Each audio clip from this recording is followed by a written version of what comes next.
Hello everybody, in this tutorial I'll be showing you how to use character pages in Campfire Pro. Let's get into it. First, go to the Characters tab and click Add. This will make a default character page. The name at the top is what the character will appear as in the sidebar and across the rest of Campfire Pro. Below, you can start to build your character. Now let's talk about the different types of panels.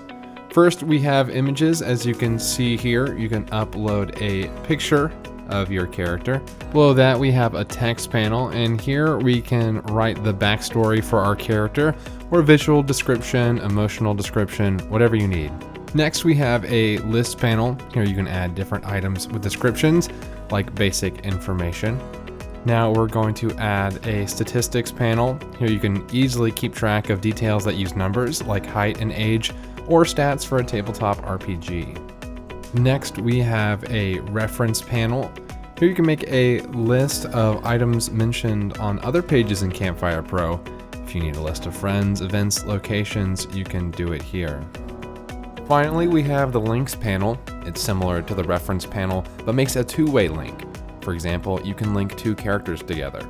To do that, create a link panel in the two separate pages, hit characters, and add the other character. Do the same on the other page, and now they're linked. Since these are two-way links, if you edit something on one page, that will be reflected on the linked elements page as well. Those are all the tools you'll need to build your characters, but we aren't done yet. Let's see some ways to speed up your workflow. First, you can make your panels snap to grid lines. Go to the page options at the top, layout options, adjust the size of the grid lines, and hit save. The larger the number, the farther apart the snap points are. Now, if you're going to be making a lot of characters and want their pages to be set up the same way, you can make a template. First, clear a page and place panels where you want them to appear in all of your character pages. Then, save the page as a template. Then go to Manage Templates, hit Options for that template, and save as default. All character pages you make from this point on will load as your default template. You can also load non-default templates. These will load in addition to whatever you already have on the page.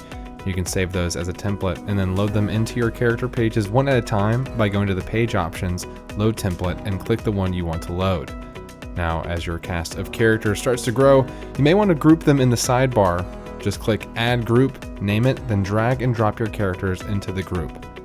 That's it for characters. Thanks for watching.